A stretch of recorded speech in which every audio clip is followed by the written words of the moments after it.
ụmụnne m na ụmụnna m eleta ọnụrụ ọnụ hụkwerechi ọnwa nọ nwa mba nọ ụmụnne m anụ m otu nwanne anyị nwoke akpọ m na fon ya sị m nwa mba nọ nza ya sị m were akụkọ na mgbetere ya ụmụ ụwa ka ha were mụrụ akụ na ya alụọla nwaanyị gbaa ya akwụkwọ n'ụlọ ụka gbaa ya akwụkwọ n'ụlọ ikpe ya na nwunye ya mụọ ụmụ atọ ihe adịwara ya mma na-agbagote ihe na-adịrị ya mma na-aga na nwunye sọjestịrị na ote Naijiria si akọga gwogwo na everyday ka ihe ji esiwanye gị ike na ya bịa ekwe ma ọ ga-aka mma ma ọ gatara ya ala bekee ya jụwa nwunye siri ile osies ya ele okwu a nwaanyị ya kwuru okwu emeta ya jụwa ese na mgbapụ ọbụla ya ga-agbapụ na-awụghị mgbapụ ya n'ezinụlọ ya na ya achọghị ya nwunye si hapụkwana ihe ahụ na ya bịa tara ya gawa o nwere ihe kpatara ya eji sa nwunye ihe na ya sara nwunye na afta nwunye ya mụrụ ya nwa ka atọ ya bịa notice we na ex nwunye na-akpọ nwunye na fon ya na nwunye na-ekwukọrịta na nzuzo ya bịa na-echeki chat ha ele ihe ha ote ha shi yọtago ihe a wee iwe ihe nwunye na-asa ya na onye ya dọligado onye nyere nsogbu akụwashirishi na onye ahụ nọ na Naijiria nọ nọhụ na Naijiria nọ n'ala bekee na ya ewepụ obi na ya hapụga dị idiot na ozuzu juru n'ike ga-agwụ ya na ihe nwunye na-asa ya na-enye ya nsogbu eri ya nri na ahụ na ihe kpatara ya ji sa nwunye ihe ya sara ya na mgbapụ ọbụla ya ga-agbapụ na-aga awụ ikpe ezinụlọ ya bụ na ọ ga-wọk nwunye persuade we nwunye ya gwawa ya si ya gatawa na ya sokwara ya etiri ha akwụkwọ ha bịawa ya elego okwu aha na si ngwanụ nsogbu anụ na ọ wote ka eshiri mechiri akwụkwọ gawa ala bekee ruo na ala bekee nọ 6 months gwa nwunye si emechie ya ga-eme international passport ya na ụmụ ya ka ebido akwụkwọ ha nwunye ya si na ya don't worry na ya nọrọ na ya sendwa bụ ezigbo ego na ya sendwa ego na enwere lot of investment enidiri imenwe na ya sendwa ego na ya bọdala gbasara ya na ezinụlọ ya na ha dị oke ya gwa nwunye na ya wụ mmadụ ịnọ 6 months without ahụ ezinụlọ ya nyere enweta omeke nwunye agwawa ya si na ya na ha agwala na ya concentrate ya na ya sendwa bụ ego ya sendwa gị agwa ya si ego ya rụtaga ya ji ya gadaga eji emechi akwụkwọ kọfọta gbasa ya na ụmụaka nwunye sa akụkọ n'egwu na ya biko concentrate nwe ike ọ sị ya chọta ala akwụ ụgwọ ala bido mewe ya jụọ nwunye gwa nwunye sakwa ha arụtala ụlọ nwunye ya si ya mba ya dọnwa ya relax anọ ihe ya nọrọ na 2 years ya lọta mgbe ya na-alọta ya sị mba na ya ga-surprise nwunye na ya agaghị agwa ya na ya na-elo na ya ga-surprise ya na ụdị ọ na-ahụbeghị before ya ga-zụọ gold ya ga-zụọ ya zụọ ma watch ya zụọ ma earrings zụọ ihe niile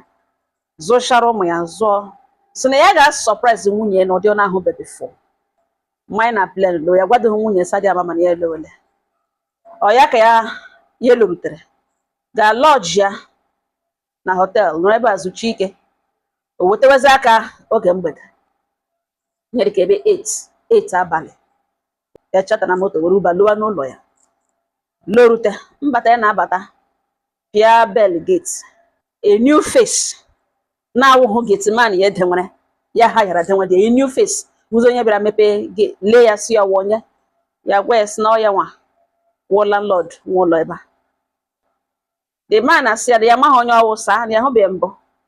ya ewepụta fon eji ya si ya chọọ mmadụ imebiri surprise ya na o lekwe nwunye lekwe wedding picture ya na nwunye ya sị oke oga young man emeghe gate ya bata pịa aka na door bell prerem ị ga ahịa ọzọ ya hụrụ ya notice na mmadụ shi na kọtin nyuo inside abara ọkụ ya ghọtaga ihe megan ihe na-ebiri na-ada kpurukpurukpurukpuru ya pịa ha bell ya jụọ ha dị young man so madam ọ nọ inside yes na ọ nọ ya na ọ labana ya na ụmụaka ya nọrọ nga akụwazi aka kpọwazi honi kpọwa honi o na-akụ aka na-akpọ honi enweghị onye zara ya na-akpe na-agwa ya mana ọ nọ n'ime ụlọ ya meghere news ya bata n'ime ụlọ na ọ gịnịkwana ihe ka ọ sị nwunye ekwechiri mgbe ya gbarigidere ya nọrọ nga mmiri fon kpọwazie cousin brother ya jụọ esele ebe ọ nọ ya sị ya bịa n'ụlọ ya ejichi ike chatara moto bịa n'ụlọ ebe den ọ kwụwala ọ na ha agala 9 abalị mgbe ya hụziri kọl ahụ ya mere nwunye ya agbaghị ụzọ tie hey honey what a surprise bịa gụrụ ya ya jụọ eso gịnị ka ya na ya bụ ọlụgọ gịnị problem ya na ọ gaghị asị na ọnụ gaghị olu ya na fon ya na-ere ngị na ya hụrụ mgbe ọ bịara mepe kọtin nyụọ anya shi na windo lee ya na gịnị mere imepe ụzọ ji wụrụ wọ nwunye ya were ikpere gbuo ya n'ụkwụ sị ya dị sọrị na ya adịghị proud of ihe ọ na-aga ha ugbu a mgbe ya bataziri n'ime ụlọ lekwezi ex nwunye ya nọ ntara ọsọ n'ala bekee ekwezie ka ọ nọrụrụ ọrụ yirile mgbe ihe ejikere nụrụ n'ọnụ dọọ na oche ka enuketara dọọ ozugbo ya hụrụ ya akụja ka ya mapụ ọha eji ka ya hapụ ịba ịganga ya na ex ya ewere aka ọdọkọ gbuo onye ya ya werekwe fonu tii na ntị gwawa kọzin enele ebe ọ nọ na ya bịachi ike kọzin ya si ya nọ close ọsọ otu ihu kọzin ya wụchashia ya gwa the gate man na ọ meghekwele gate ahụ ya nwanụzi outside the gate outside the compound kọzin ya gara bịa kewara kọzin ihe ọhụrụ kọzin ya si nọkwa kọzin ya gwa na onye ike ọgwụ onye na-edi ọ gbapụrụ dimkpa kọzin egore gate na that person ga-anwụ n'abalị a ozugbo ọ batara dekwe ka the young man nọ na azụ gate already achọzi iwe o ji apụ ya gwa kọzin ya si ya don't worry na ọnwụ fọt onye a na nwaanyị na nwunye gughere ya ụzọ ya bata na ihe mesịla onye a okwu na ngwa nna na akwụriele ihe ọ bịara iri ya ngwa baba the guy si ya dị sorry cross gate lawa nwunye were ikpere ha n'ala arịọ so na ihe awụ ihe mere na o ji ọ chọghị ịkpọrọ ma ụmụ ya ma anụ fetewala bekee ọfa any woman ga-embrace ngagoro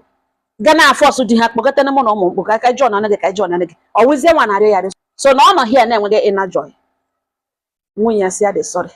cousin brother si na wow na in fact ka ya lawa na ezigbo iwe agbajuola n'obi agaghị ahụla ihe agaga on ka ya lawa n'ụlọ ya biko ụta ka cousin brother shiri lawa fie hụ n'ụkọta ya mee nwanne nwunye involve kedi ọkpara sị na ya nwa ụlọ na ọ ya walụrụ nwunye nkwanụ nwanne ya nwaanyị na decision ọ bụla tekiri na ọ dị welcome na ya kpola nwanne ya nwaanyị severally na gịnị ka di ya kwuga n'ala bekee ọ na-ekwukwu okwu ịbịa kpọrọ ha nwunye ihe nwanne ya nwaanyị sara ya wụ na aka eshibeghị ike ya ama hụ na ọ ya nwa na-edisturb ịbịa kpọrọ family ya na ihe nwanne ya nwaanyị mere na o mere deliberately na ihe ọbụla wụ decision ya na-eteke na ihe ya mawu ote ya nọgụ mgbe ya ga-eteke ihe nwanne ya nwaanyị mere nwunye mee ya na okwu gwara agwụ mana mmadụ dị n'iche n'iche na ihe ọbụla wụ decision ya dịdị redi isi ya biko na ya agaghị eme na ihe senior brother nwunye gwara ya ya nọrọ nga alege ihe ka ike agwụ ya ihe nwaanyị ya hụrụ n'anya ihe nwaanyị ya na-eji egwu ọ sị cousin brother ya ha emechaa bịachi gwawe si ya na ihe emere na ya ekpuo ya hapụ ya n'ime ụlọ na ihe ya ga-suggest na nwaanyị a na ọ ga-amachi ya ahụ na ọ ga-eme cleansing ṅụọra ya iyi na nwoke ọzọ agara ya elu na ya hapụ ga na ihe abegacha na ọtụtụ ezinụlọ dị iche iche na because of ụmụaka ya na nwaanyị abịala long way na ihe ya nwa nwere ịgwa ya na nwaanyị a ga-amacha ahụ ṅụọra ya iyi na from that day gawa n'ihu na nwoke ọzọ agaghị akpata ya aka and ya emeji akwụkwọ kpọrọ family ya pụwa ebe a ọ gwawa ya na ihe ya nọ na ntị ọzọ aga kwa mọta ya na-eshiro na ntị ọzọ aga na ihe ya na-suggest ya wụ ka o mejie ka the devil you know is better than the angel you don't know na ihe cousin brother ya that witness that night gwara ya the next day ọ bịara n'ụlọ ya ka ọ sị ya nwanne nwoke cousin brother ya kpụrụ that day kwuru emetụ ya yes okay na nsogbu anụ na ya nọ na ihe o kwuru ya anọkwala n'ihe nwanne nwunye ya kwuru ya kpọọ nwanne nwunye si ihe mere n'ụwụ na nwanne ya nyere ya ndụmọdụ pụrụ iche na ka akpọ ihe niile bere n'abalị ka ọ wụọ anwụnta na ya prepare na ya ga-aleke ka nwunye mee cleansing ka anyị cleanse nwunye na ọ ga-aṅụrụ ya iyi na ụmụ ihe ndị a na ọ nọ dem to gather every item he needed to do that senior brother nwanne nwunye nso nsogbu na ya anaghị okwuru ọgọ na ya ga-echefu ihe ka o mere na ya nọ na ihe okwuru eti ga-echi agbakpọ nwunye ya ga cleansing nwunye ya decide asị n'ebe kele ya hụrụ ya n'anya korokotom na ya na nwunye ga-aga ụlọ ọgwụ ka ha bịa nyochaa onwe ha ahụ na ihe gbasara ihe egidere na ihe mere nọ na ya ewere na ọ bikọsi ya nọ ya ewere na ihe niile na temptation and ya chọrọ ịkwụ ya gbara o mezie cleansing na ọ wụzie condition a conclude ya so oke ka ha gaa ụlọ ọgwụ ga-enyocha onwe ha ahụ mara ma ha dịkwa oke na nwamba nọ n'ọwa ebe a ka ọtọmọhịkịrị nọ ihe eruola ụlọ ọgwụ ya gwụ na nwunye ebu ọrịa obiri n'aja ọcha ya nwee bu ya isi agba etem brain ekwuo agba tubanta ya sị mba ya gwa cousin ya sị lekwekwe ihe ahụ go lekwekwe ihe ahụ kpọọ senior brother nwunye sị lekwekwe ihe ahụ go ya na nwunye shi ụlọ ọgwụ ụgbọelu gị na as a matter of fact na kele na ọhụ ụlọ ọgwụ ka atọ ha na-agarala na ugbu a ka ha eshelu kekwekwe ihe ahụ ga nwanne nwunye etie sị Jesus cousin brothers Jesus onye ka onye ọbụla tige Jesus na eti akwa mkpu nga ka ya nụrụ okweghị ya ya chịkọta ihe niile n'ụlọ ya marketman nwokorobịa ọma nwunye ha yara denwe dị ya ma ụmụ ya atọ ọ mụrụ ya ma nwa nga na-ekuri ya nwa ya chịrị ihe niile gawa ụlọ ọgwụ m so test onye ihu na onye azụ arụ na test getman bụ ya ọrịa nwa nga ya nwa 14 to 15 years bụ ya ọrịa ndị na-ebu ya gwụla ụmụ ya atọ ihe na-ebu ya ya nụrụ nga pụlụrụ ụmụ ya ozugbo before ihe aga wrong chịrị ya chịgara nwanne ya nwoke nke cousin brother kọsọ ọ lọla nwa ya chịrị ụmụ ya atọ chịga ebe si na ụmụaka nọrọgodo ebe a ajụwasị ha akọ ma gịnị mere getman na-agbafuole ozugbo rizọtụ pụtara sị na o bu ya na ruo ngalugbo ya hụbe getman ya makwara onye ọwụ ya naanị ya ma ebe ọ gara ka ha ya ta dị ya mma na o fuole na nwa na-ekuri ya nwa ọsọ nwa enyi ya nwaanyị kọnetịrị ya kpọtara ha a na-ele na onye biri ibe ya si nwunye ka ya dị shọ ihe na-emenụ na o were foonu kpọọ enyi ya nwoke ahụ ex ya n'ihu ya ngalugbo tige na spika ka ya nụ ihe ọ na-ekwu gwa ya datịna so na ọ bụ nje ọ gwaghị ya na o mee kọl a n'ihu ya na-enweghị ya chọrọ ịchọpụta nwunye enweghị any other option etinye kọl nwunye ya kpọwa ya ọ jụwa ese ha afa ka ezie ka di gị si wee detin ọ gwa ya sị na ọ gbagharago ya